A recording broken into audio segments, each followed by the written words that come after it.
Hail to you.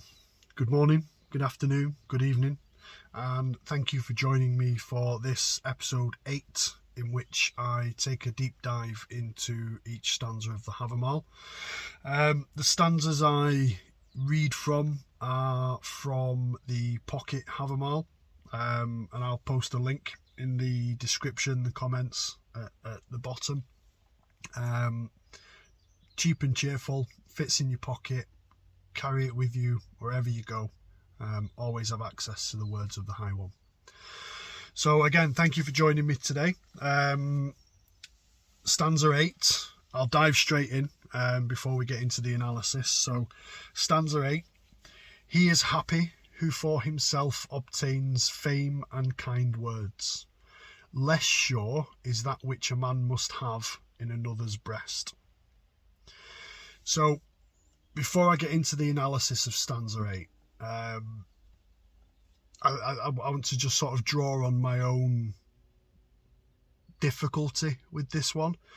The Stoic part of me, and I think just the part of me that has a problem with the obtaining fame part of this stanza, as fame is not something we should be aiming for.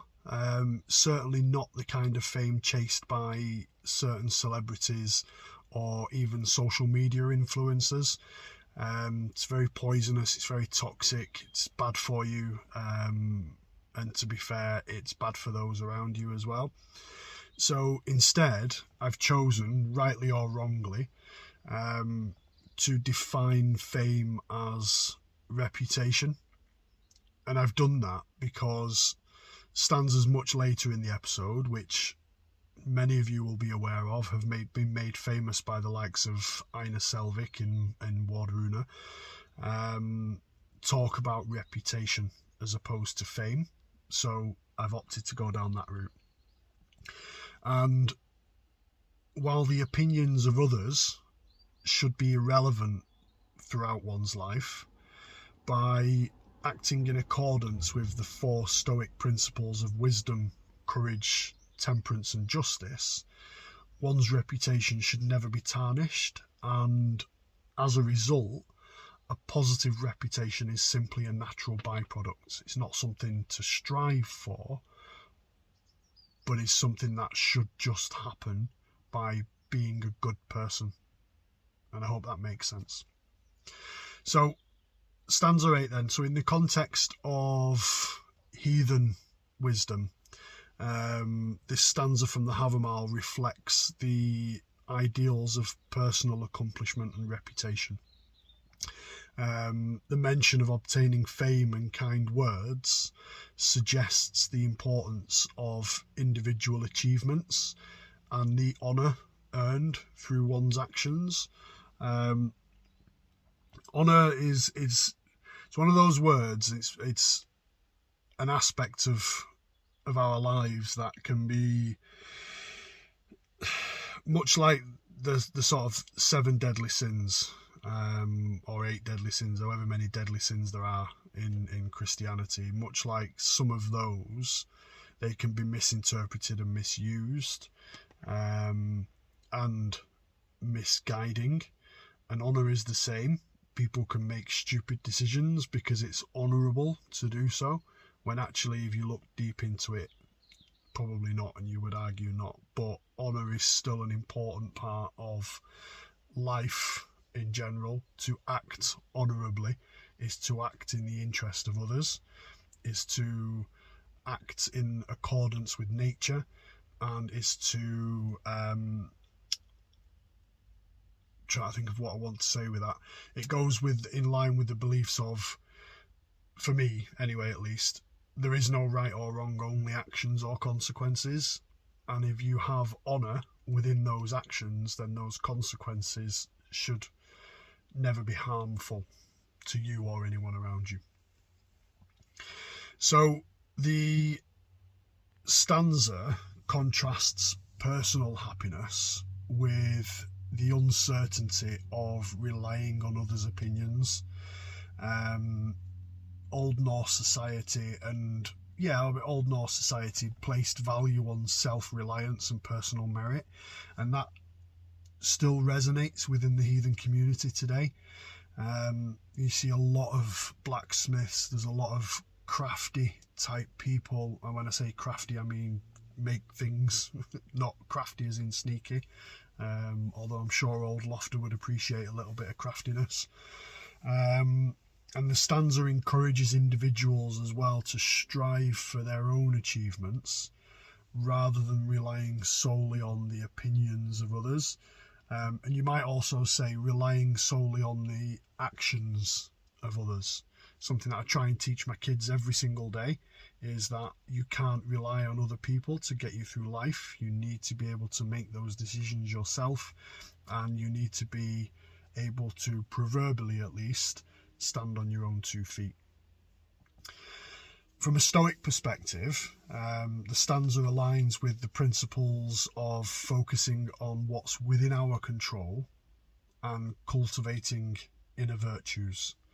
The idea of being happy by obtaining fame and kind words corresponds to the Stoic emphasis on living a virtuous life and seeking moral excellence. And again, you're not living a virtual life and seeking moral excellence for the benefit of others, and you're not doing that either to deliberately build up this positive reputation in the world, but as a byproduct of living the right way, that reputation should just naturally follow.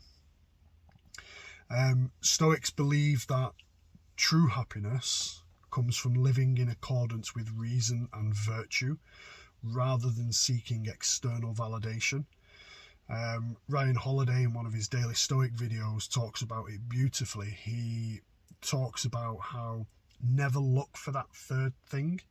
So you might set out to complete a task, you might then complete that task well, but never look for that validation for number 3, because by seeking validation from others, you're actually only damaging the work that you're doing. Believe in what you're doing, do it to the best of your ability.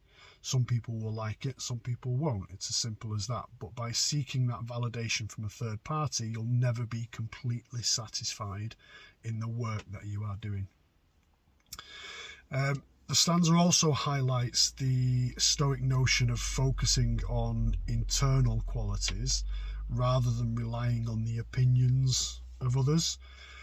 It also aligns with what is probably my favourite quote from the Stoics, and to be fair, a lot of my favourite quotes come from Marcus Aurelius, but Marcus wrote in Meditations, "You have power over your mind, not outside events. Realise this and you will find strength." And that for me highlights the Stoic idea of focusing on what's within our control, particularly our thoughts and reactions. There's nothing wrong with getting angry about something. There's nothing wrong with being upset about something. But how do you then react to that thought that you've had? How do you then express yourself to that thought you've just had? It's very, very powerful when you think about it, when you try and analyse each thought that you're having. It also emphasises the true strength and self-control that comes from mastering our own minds rather than trying to control external circumstances over which you have zero control. This teaching aligns with Stoic philosophy's emphasis on inner resilience, self-discipline, and maintaining our calmness and composure despite the ups and downs of life. In modernity, in the world in which we live today, there are many lessons we can take from this, and I'll highlight a few of them. The stanza encourages us to seek happiness through genuine accomplishments and virtues.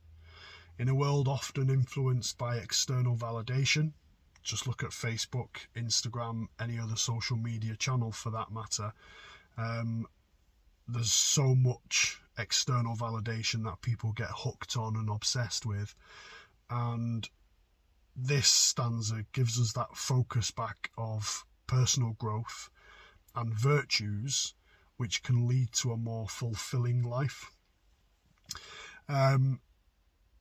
Both Old Norse wisdom, Stoic philosophy, modern day heathenry, all of that emphasizes the importance of self-reliance, just as this stanza does. It reminds us to take responsibility for our actions and seek happiness from within, rather than, and again I'm going to say it again, rather than relying on others' opinions. We also live in, we live in a society driven by social media, external validation. So the stanza in this respect reminds us that true happiness comes from cultivating inner virtues and contentment rather than chasing fleeting external praise.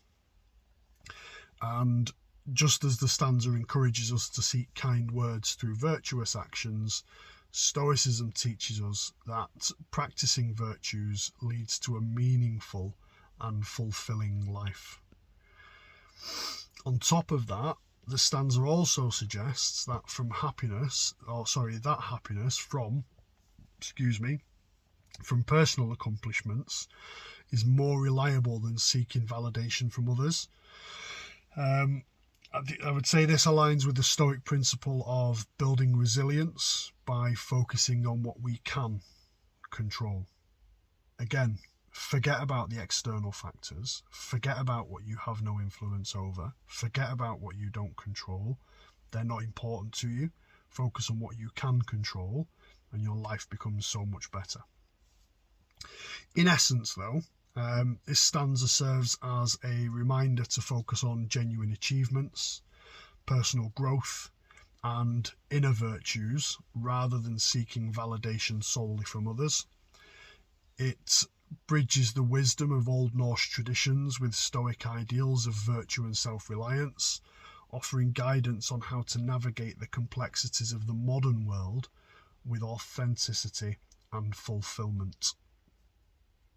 Thank you very much. As always, I will end episode 8 in the same way I've ended previous episodes, by reading back stanza 8 to you. So stanza 8. He is happy who for himself obtains fame and kind words. Less sure is that which a man must have in another's breast. Thank you so much for watching. Thank you so much for listening. I appreciate you.